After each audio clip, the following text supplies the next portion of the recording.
Buenas noches, gracias por estar. Aquí está la edición central de MBD Noticias en la pantalla de TV Ciudad. Mariana, ¿cómo te va? Muy bien, pronta para comenzar a compartir la información que esta vez de arranque toca política comercial uruguaya. Claro, porque el gobierno definió que la estrategia política frente a la imposición de aranceles de Estados Unidos será la negociación bilateral directa, según lo adelantó hoy el ministro de Economía y Finanzas, Gabriel Odone, quien espera reunirse con autoridades del Departamento de Comercio a fines de abril.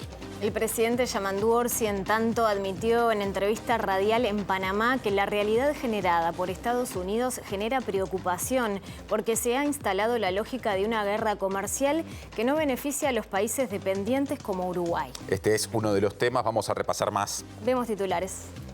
Las y los fiscales denuncian ante el Ministerio de Trabajo y Seguridad Social y la Institución Nacional de Derechos Humanos y Defensoría del Pueblo lo que definen como incumplimiento del medio horario por lactancia y licencias por cuidados. Además, analizarán la decisión de la fiscal de corte, Mónica Ferrero, de no publicar los pedidos de formalización de investigaciones. Laura Raffo, Jorge Gandini y Julio Luis Sanguinetti son algunos de los nombres que propone la oposición para ocupar cargos en los entes públicos. El Partido Nacional tendrá 22 lugares, el Partido Colorado 14 y tanto el Partido Independiente como Cabildo Abierto estarán en 2. El ministro de Relaciones Exteriores, Mario Lubetkin, dijo en el Parlamento que la instalación de la Oficina de Innovación de Uruguay en Jerusalén no viola ninguna resolución de la ONU y que por eso el gobierno mantendrá el acuerdo firmado durante el pasado periodo. En su columna de Economía, Germán de Agosto analizará los impactos globales y regionales del lunes negro y el intercambio entre Estados Unidos y Uruguay. ¿Qué productos le vendemos? ¿Cuáles compramos? El presidente estadounidense Donald Trump aplicará a partir de este miércoles aranceles de 104% contra China ante la negativa de Beijing de eliminar las contramedidas recíprocas que le aplicó a Washington. En República Dominicana, el derrumbe del techo de una discoteca dejó hasta el momento 44 personas fallecidas y por lo menos 146 heridos.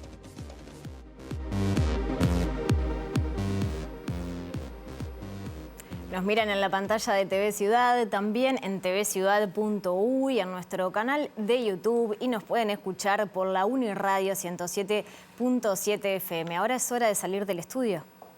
Entre otras cosas porque los martes también son días de actividad cultural en Montevideo y lo demuestra el adelanto de Abril Mederos que aparece en nuestra edición central. ¿Cómo andás, Abril?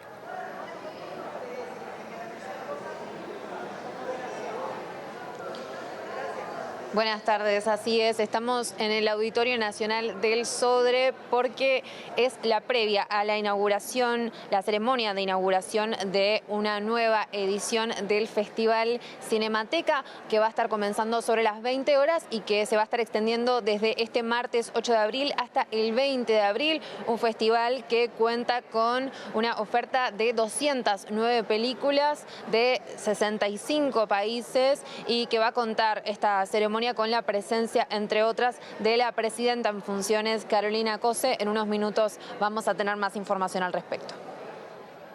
Gracias, Abril. Vamos con otro adelanto porque el senador del Partido Nacional, Sebastián da Silva, defendió la postura de su partido de votar en contra de la designación de Mario Layer al frente de la Secretaría de Inteligencia Estratégica del Estado. La venia igualmente fue otorgada porque contó con los votos del Frente Amplio y del Partido Colorado, cuya actitud fue elogiada por el senador oficialista Daniel Cayani. Yo creo que lo hacen con mucha responsabilidad, con la prudencia que tiene un partido que ha sido fundador del Estado uruguayo y que además, por lo menos, trabajamos en la Comisión de Asuntos Administrativos justamente para que todos los integrantes y todos los partidos políticos tengan las máximas también informaciones para que puedan votar la venia. Yo no lo voy a votar, esto no es un tema personal, es un tema funcional, ya lo hemos explicado. A mi entender, hay muchos viudos de Bonomi que bueno, no dan la talla para ejercer este cargo al frente de la Policía Nacional. Uno de ellos es Layer.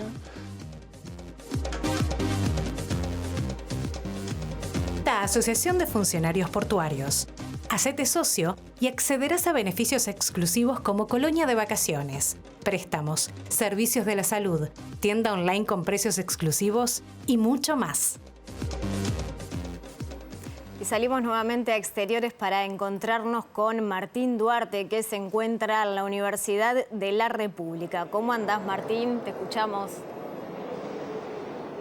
Mariana Martín, buenas tardes para ustedes. Bueno, acaba de aprobarse por 17 votos en 17 presentes en sala por parte del comité, en este caso el central de la Universidad, el CDC de la Universidad de la República, esta resolución que solicita al gobierno el cierre o que reconsidere justamente lo que es el cierre de la oficina del ANI en Jerusalén, y en el caso de que siga adelante la universidad no va a participar con sus investigadores.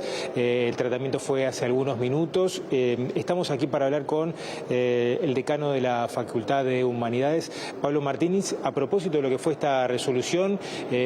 ¿Cómo fue también el debate interno en la propia facultad? Bueno, Pablo, sin desglose, se aprobó unánimemente por los presentes en sala esta resolución. Sí, exactamente, como bien decías, por 17 votos en 17 se aprobó la resolución. Es una resolución que se venía trabajando ya desde hace varias sesiones, que inicialmente había sido propuesta por el orden docente. Luego el orden estudiantil también colaboró en ir, digamos, modelando, terminando de afinar la propuesta de resolución, el proyecto de resolución, y hoy finalmente, efectivamente, votamos y tuvo, digamos, ese apoyo muy contundente de 17 votos en el Consejo Directivo Central, lo cual quiere decir una voluntad institucional muy firme desde los órdenes, docentes, estudiantes, egresados, pero también desde los servicios, desde las facultades, de ir en la línea de lo planteado, que es lo que tú acabas de señalar. Ha estado el debate en las últimas horas a propósito si era una resolución académica la que tomaba el gobierno o una resolución política, y por otro lado la universidad da un paso más allá de la solicitud o el pedido que ya el gobierno se ha manifestado que seguiría adelante con la oficina, de no participar con investigadores de la Universidad de la República. ¿Cuál es el alcance también de esa resolución que se tomó también en la jornada de hoy?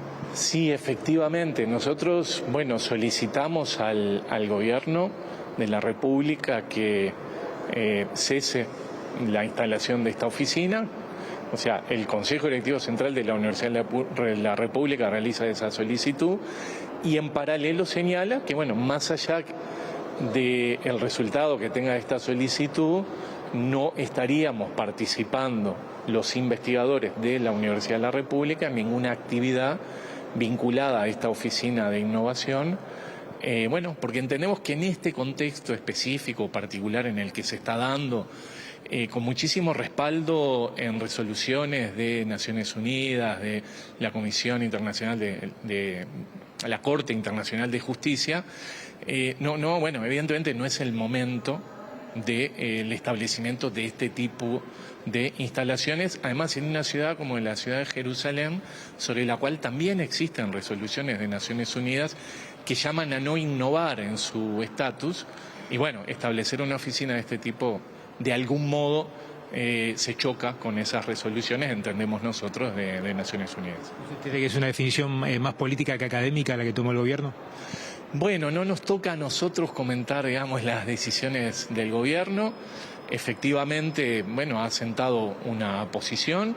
Nosotros, desde el ámbito de la Universidad de la República, lo que venimos a decir, es el Consejo Directivo Central no comparte la instalación de esta oficina por los señalamientos realizados. Realmente el texto que fundamenta esta resolución es un texto que ha sido muy meditado, que está muy informado en resoluciones de las propias Naciones Unidas, en recomendaciones de la Corte Internacional de Justicia. Por todos estos elementos entendemos que no es oportuno, y en la medida de lo que es sí nuestro alcance como Universidad de la República, lo que ha señalado hoy el Consejo Directivo Central es que no estaremos participando en actividades de esta oficina de innovación en la ciudad de Jerusalén.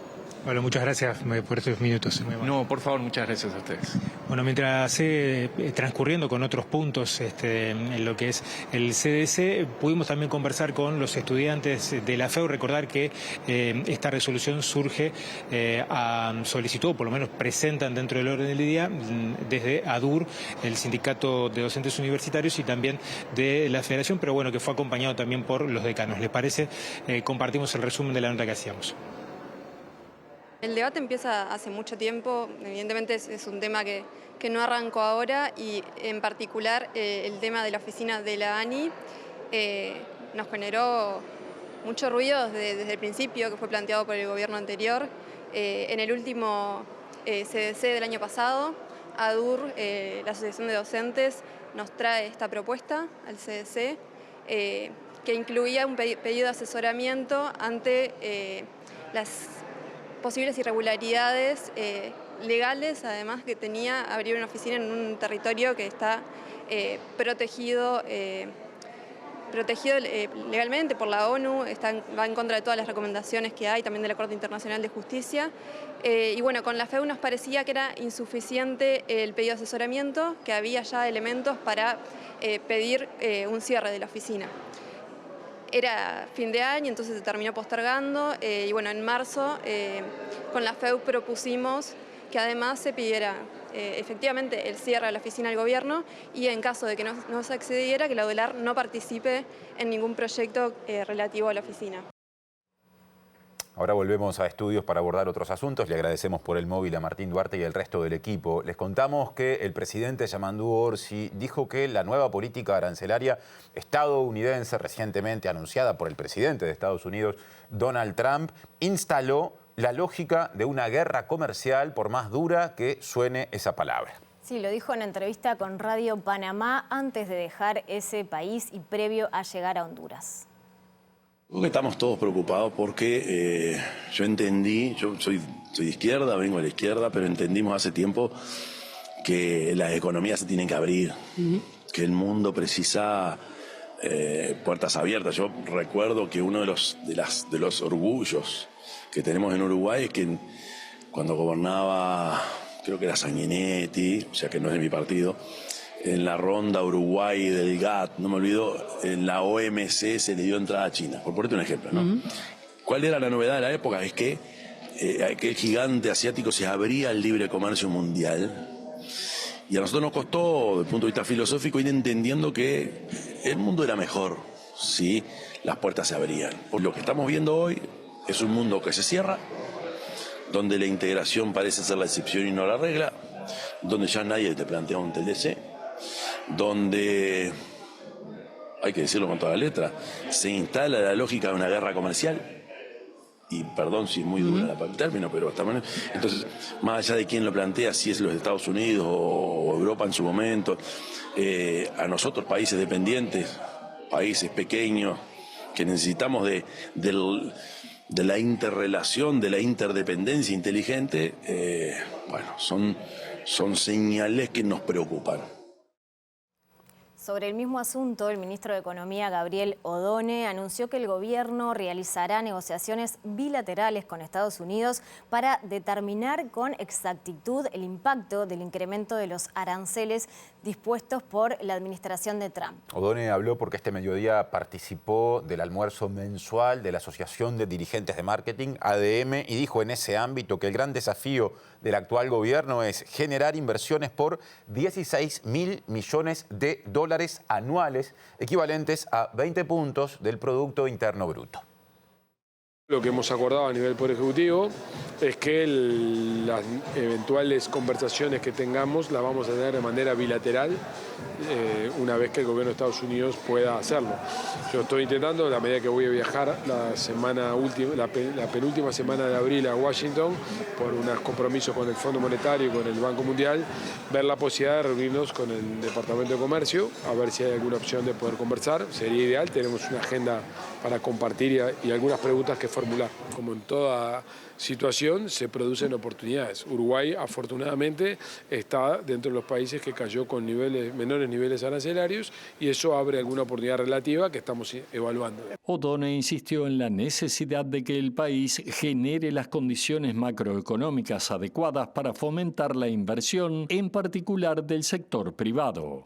Para que tengamos una idea, como yo decía recién, nosotros precisamos anualmente para mover esta economía al ritmo que necesitamos aproximadamente unos 16.000 millones de dólares por año de inversión, de los cuales 4.000 son del sector público y 12.000 son del sector privado. Los proyectos grandes que Uruguay ha alojado en los últimos 20 años son de 3.000, 2.700, 3.500 millones de dólares que se distribuyen en 3 años. O sea que lo que es importante sacar de esto es que no va a haber un proyecto que nos va a salvar. Son todas las inversiones que los residentes uruguayos y los nuevos inversores que logremos atraer logren generar, porque se trata de niveles de inversión muy grandes. Así que lo más importante que tenemos es generar buen clima de negocios, lo cual supone fortalecer la macroeconomía, mejorar la competitividad del país y a su vez fortalecer la regla de juego y los estímulos al inversor.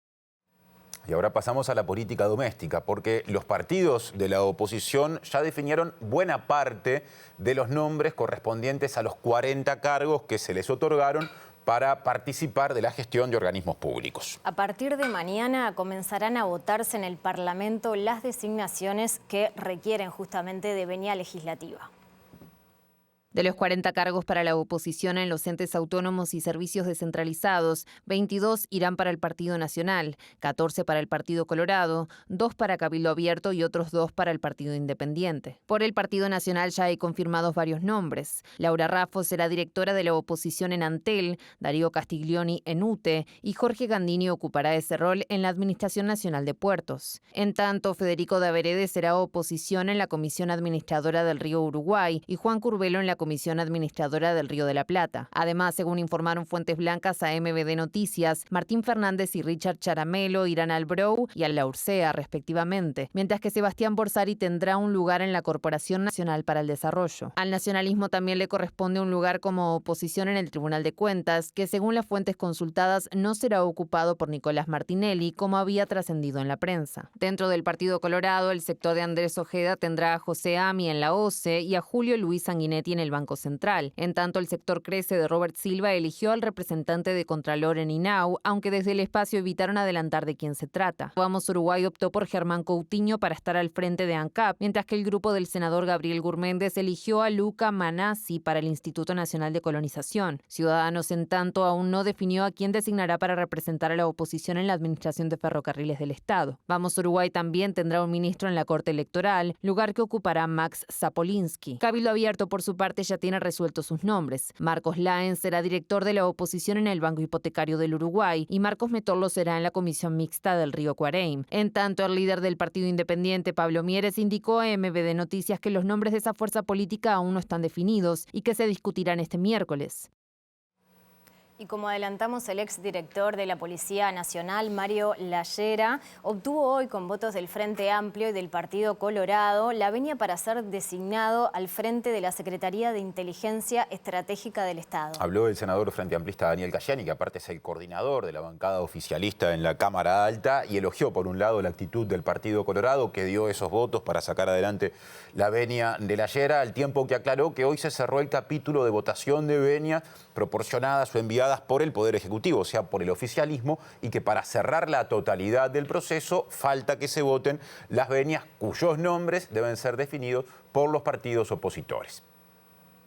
Hoy votamos las venias que están presentadas por parte del Poder Ejecutivo, que son casi 21 venias para terminar de completar 25 entes, servicios centralizados, y también la dirección de la Secretaría General de Inteligencia Estratégica del Estado. Para todos existirían las mayorías necesarias para justamente aprobarlas. Se terminaría como la tercera fase de integración de los organismos. Con esto, los actuales directores que venían del periodo pasado caerían sus venias y, por tanto, hasta que la oposición no termine de mandar a cada uno de los miembros designados al Poder Ejecutivo y el Poder Ejecutivo no envíe las venias a la Cámara de Senadores, no se va a terminar de aprobar las venias de las oposiciones y, por tanto, hoy cerraríamos el capítulo del oficialismo, como quien dice. Y bueno, después cada partido político va enviando y en todo caso nosotros vamos a ir viendo cuando vamos votando cada una de las venias. Respecto a la decisión del Partido Colorado de votar la venia de Mario Lallera como director de la Secretaría de Inteligencia del Estado, Cayani dijo que es una actitud responsable. Yo creo que lo hacen con mucha responsabilidad, con la prudencia que tiene un partido que ha sido fundador del Estado uruguayo y que además por lo menos trabajamos en la Comisión de Asuntos Administrativos justamente para que todos los integrantes y todos los partidos políticos tengan las máximas también informaciones para que puedan votar la venia. Hubo una posición de del ex ministro y senador Luis Alberto Heber acerca de consultar jurídicamente a la Fiscalía acerca de cuál era la situación procesal, en este caso del futuro director de la Secretaría de Inteligencia Estratégica del Estado. Hicimos la consulta, se nos informó y además, antes de que termine de procesarse la votación, una de las fiscales archivó la única causa que tenía abierta. Entonces, para nosotros es un asunto resuelto. Nos quedamos justamente con el asunto aludido al final de su alocución por Cayani, porque el Partido Nacional, como se desprende de ese testimonio, no votó la venia para que justamente la Llera encabece la Secretaría de Inteligencia Estratégica del Estado debido a la presunta vinculación de la Llera con el caso de Moravito, ¿no? El criminal italiano que en su momento estuvo recluido en Uruguay, y según el senador nacionalista Sebastián da Silva, que defendió la postura de su partido, la Llera, por lo dicho, no da la talla para ocupar el cargo que ocupará. El senador da Silva también habló de otros asuntos. Por ejemplo, recordó que su partido presentó una iniciativa para prorrogar el periodo para que las personas del medio rural puedan regularizar sus armas. Yo no lo voy a votar, esto no es un tema personal, es un tema funcional. Ya lo hemos explicado, a mi entender hay muchos viudos de Bonomi que bueno, no dan la talla para ejercer este cargo al frente de la Policía Nacional. Uno de ellos es la Llera, porque bueno, pasaron muchísimas cosas en la época de Bonomi que no queremos que se vuelva a repetir. Da Silva dijo que en materia de seguridad hay un apabullante silencio de parte del Ministerio del Interior y dio detalles del proyecto que presentó su partido para regularizar armas en el medio rural. Nosotros presentamos un proyecto de ley para prorrogar la regularización de las armas en el medio rural. Este fin de semana hubieron 2 copamientos, a nosotros eso nos tiene muy preocupados. Y somos de la teoría de que la gente en el medio rural, viendo esta apabullante tranquilidad, tiene que tener las armas regularizadas, porque si no después entran en un lengue-lengue legal que es complejo. Hay que recordar que en el gobierno del Partido Nacional se logró que en el medio rural la legítima defensa sea no solo en la casa, sino también en las instalaciones de trabajo, en los galpones, etcétera, etcétera. Presenta Antel con su plan fibra entretenimiento estándar que incluye Disney+. Y hoy comienza el Festival de Cine en el Auditorio Adela Reta, y para hablar más sobre ello recibimos a Abril Mederos, que se encuentra por allí. Abril, te escuchamos. Gracias, Mariana. Sí, seguimos aquí en el Sodre a unos minutos de comenzar esta ceremonia de inauguración del Festival de Cinemateca en su edición 43, y por eso ya estamos en presencia de Valentina Otormín, parte del equipo de programación de este festival. Valentina, gracias por estos minutos. Bueno, ¿qué se puede destacar de esta programación para los próximos 12 días que tiene lugar este festival? Bueno, es muy difícil destacar algo en especial porque tenemos más de 200 películas, ficciones, documentales, cortometrajes. Eso de hoy hasta el 20 son funciones que se van a hacer acá en las sedes de Cinemateca, o sea, en las 3 salas de Cinemateca, en la sede de Life Alfabeta también, y en otras ciudades del interior, en Salto, en Maldonado, en Tacuarembó y en 33. Estamos muy contentos también de descentralizar el festival, y bueno, también hay una plataforma que se llama Más Cinemateca para los que están fuera de esas ciudades que no pueden ver las películas del festival. Así que es un festival muy accesible, y bueno, tenemos películas de todo el mundo con invitados que ya llegaron a partir de ayer, y que esta noche están con nosotros, de España, de Argentina. Así que bueno, hay para todos los gustos. A partir de mañana ya van a poder ver competencia de cortometrajes si vienen con sus hijos, películas galardonadas en festivales como la Berlinale. Por ejemplo, esta noche ya está el equipo del Mensaje de Iván Fund, que ganó el gran premio en la Berlinale, y es una película argentina. Y ya está el equipo acá, la película se estrena mañana, también hay coproducciones uruguayas. Recién hablabas de la importancia de tener un festival de estas características que reúne, bueno, películas de más de 65 países, reunidos aquí en Uruguay con talleres y distintas actividades. ¿Cómo funciona como encuentro cultural este festival?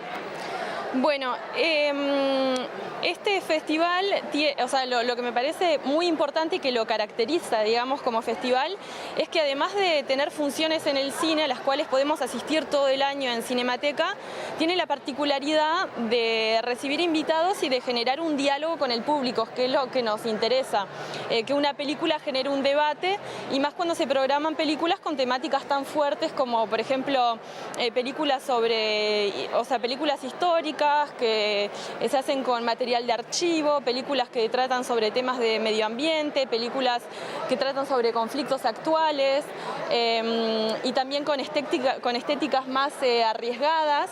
Entonces también tenemos invitados que hacen talleres para el público abierto, para hablar más sobre temáticas cinematográficas, o más como dónde está el cine latinoamericano y dónde están. O sea, hay varias temáticas para explorar más del punto de vista de la industria, digamos, también. O sea, es un festival amplio para todo el público. Muchas gracias, Valentina. Bueno, allí teníamos la palabra de Valentina Otormin, parte del equipo de programación de este Festival de Cinemateca que comienza hoy y se extiende hasta el 20 de abril con más de 200 películas en distintas salas de Cinemateca. Toda la información en la página web de Cinemateca también. La Asociación de Magistrados Fiscales del Uruguay se declaró en conflicto debido a una resolución adoptada por la Fiscalía General de la Nación el 21 de marzo que limita el derecho al goce de licencia estatutaria. Las y los magistrados denuncian que la resolución no contempla la licencia para cuidados familiares ni el medio horario por lactancia. Pondrá, por ende, el gremio en conocimiento de la situación a la Institución Nacional de Derechos Humanos y Defensoría del Pueblo y también al Parlamento. También van a solicitar una reunión tripartita al Ministerio de Trabajo y Seguridad Social. Y precisamente el presidente de la Asociación de Magistrados Fiscales del Uruguay, William Rosa, justificó la decisión de declararse en conflicto adoptada por la gremial que encabeza y dijo que se recurrió al Ministerio de Trabajo y Seguridad Social, lo que mencionaba recién Mariana, porque antes no hubo posibilidad de dialogar con las autoridades de la Fiscalía. Además, cuestionó lo que definió como falta de respuestas de la fiscal de Corte, Mónica Ferrero, ante los ataques políticos a la institución. Tratamos de revertir esa situación a partir del diálogo, de proponerle a la Fiscalía la reversión de esas resoluciones que en realidad eran perjudiciales para los fiscales. No tuvimos éxito en esas solicitudes, también proponíamos la incorporación de licencia por cuidados. Es importante que la gente sepa que hoy por hoy los fiscales, que la licencia por cuidados es algo que está en la administración pública, está dispuesto para los funcionarios públicos. Un fiscal, si tiene un hijo que está enfermo o un familiar al que tiene que ir a cuidar, por ejemplo, en una internación hospitalaria, en realidad tiene que tomarse su licencia personal, o sea, la licencia que tiene para descanso, para poder cumplir con esos cuidados. Eso nosotros le estamos pidiendo a la Fiscalía, contemplarlo a partir de un convenio, y tampoco tuvimos éxito en ese sentido. Entonces, dada lo infructuoso de la negociación colectiva bipartita, decidimos pasarlo al ámbito del Ministerio de Trabajo y se activan este conflicto y estas medidas sindicales. Sobre todo por esto, si nosotros pensamos en el contexto en que fueron dictadas esas resoluciones a finales de marzo, 21 de marzo, en aquel momento era el meollo de una situación en que la Fiscalía estaba recibiendo permanente ataque, en donde se decía que la Fiscalía es un centro de operaciones políticas, y no existió de parte de la jerarquía la salida pública como a decir que esto no es así, no ya a defender un caso particular, sino a decir que la situación que se está esgrimiendo en términos generales no era así.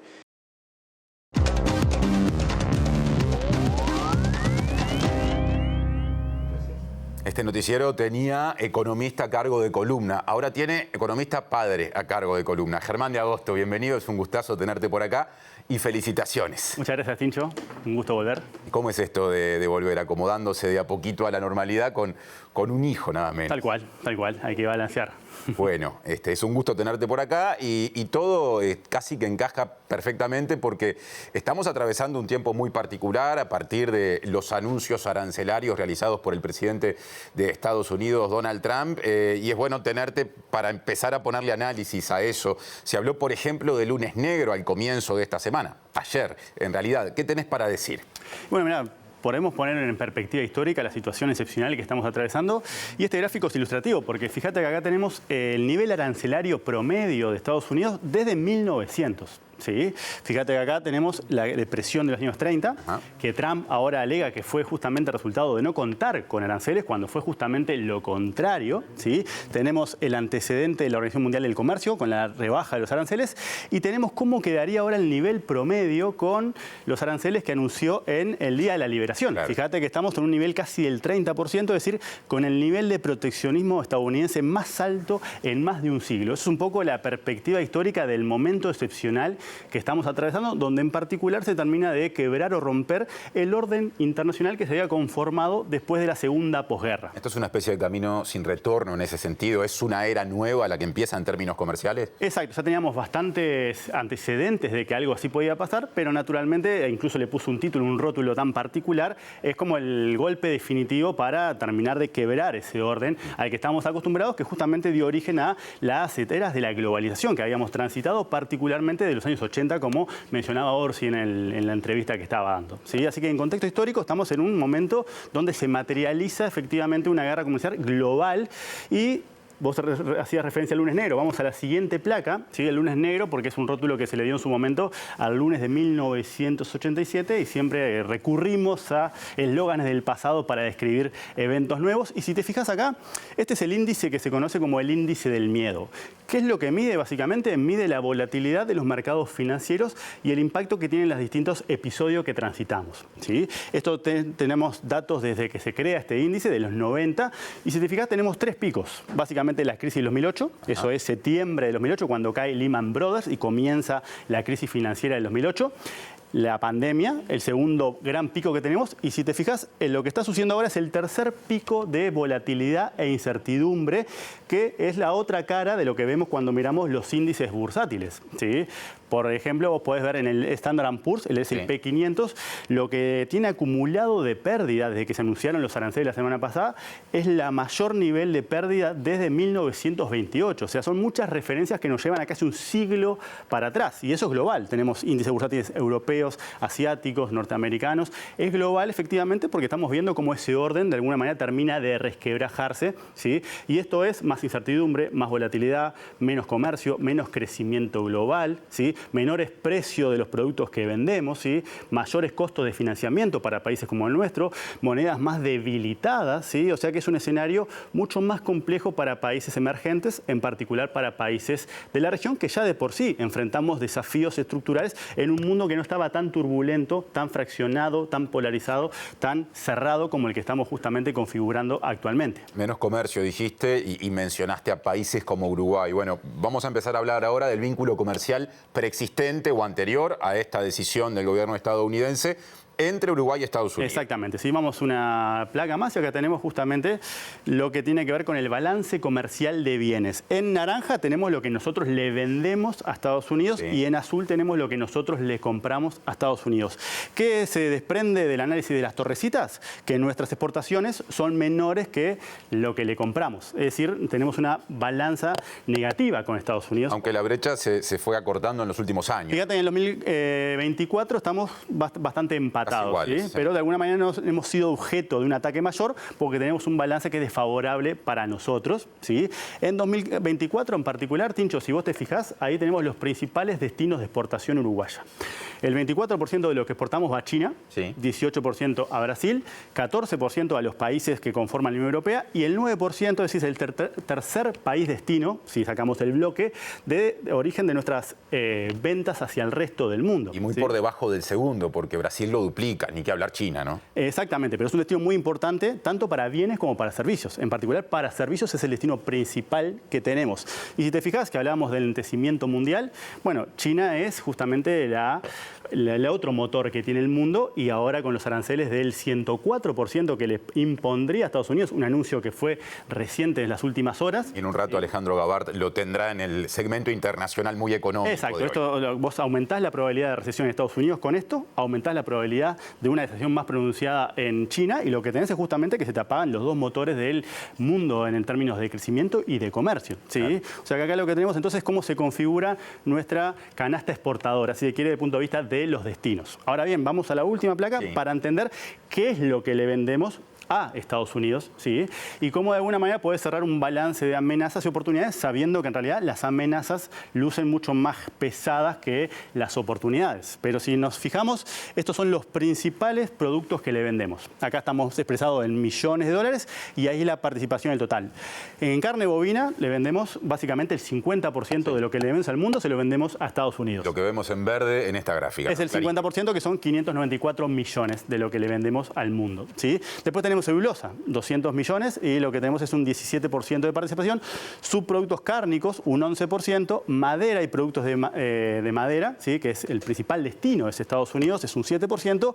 Después tenemos aparatos, instrumentos médicos con una participación del 3%, y frutas cítricas con una participación del 10%. Nos queda un 10% restante, que es el que completa la torta. Entonces, cuando miramos de alguna manera ese balance de riesgos, y lo miramos haciendo énfasis o acentuando la parte optimista, porque es lo que deberíamos hacer en este escenario tan turbulento, bueno, naturalmente cuando algo se rompe surgen grietas, y Uruguay podría aprovechar eventualmente la reducción de las desventajas que tenemos, dado que esto es un juego de acciones y reacciones. Entonces, Uruguay no es el más perjudicado, dado que a nosotros nos toca un arancel del 10%, y eso puede generar, de nuevo, haciendo un esfuerzo de optimismo, oportunidades para determinados productos, dado que justamente hay otros países que están mucho peor en términos de la reconfiguración global del comercio. Es un asunto que recién se está planteando y que seguramente amerite en el futuro cercano, en próximas semanas, profundización de este análisis.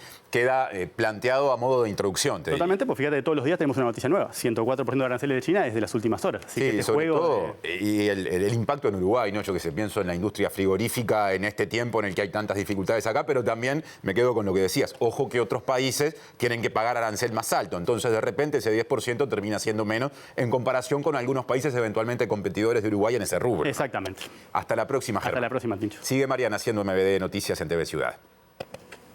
Seguimos con temas económicos porque en la primera reunión del Comité de Política Monetaria del Banco Central de la actual administración se decidió un incremento de 25 puntos básicos en la tasa de interés, lo que la ubica en 9,25%. Con esta decisión, según lo destaca la autoridad monetaria, se ingresa en una instancia contractiva de la política monetaria con el objetivo de conducir la inflación y sus expectativas a la meta del 4,5% anual. La inflación interanual se incrementó en marzo y se ubicó en 5,67%, completando 22 meses consecutivos dentro del rango de tolerancia de 3% a 6%. Por su parte, las expectativas de inflación a 2 años aún se mantienen en torno al techo del rango.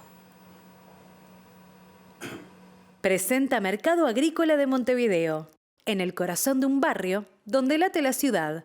Mercado de Historias. Mercado de Historia.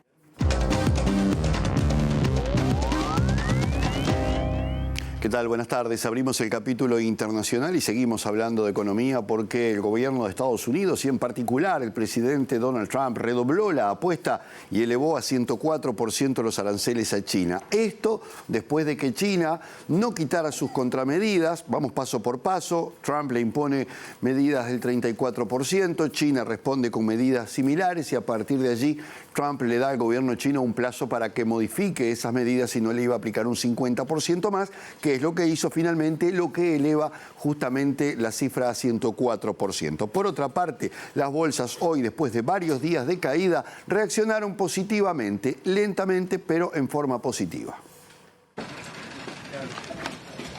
La portavoz de la Casa Blanca, Karoline Leavitt, anunció que el presidente Donald Trump decidió elevar los aranceles a China a partir de este miércoles por las represalias de Pekín a sus incrementos arancelarios, luego que implementara otra partida del 50% adicional que haría que las exportaciones a Estados Unidos del gigante asiático carguen con aranceles de hasta el 104%. Las autoridades chinas expresaron su firme condena a lo que tacharon de naturaleza chantajista de Estados Unidos, luego de desplegar el pasado viernes una batería de contramedidas a los aranceles anunciados por Trump que elevaron los gravámenes impuestos a los productos chinos hasta al menos el 54%.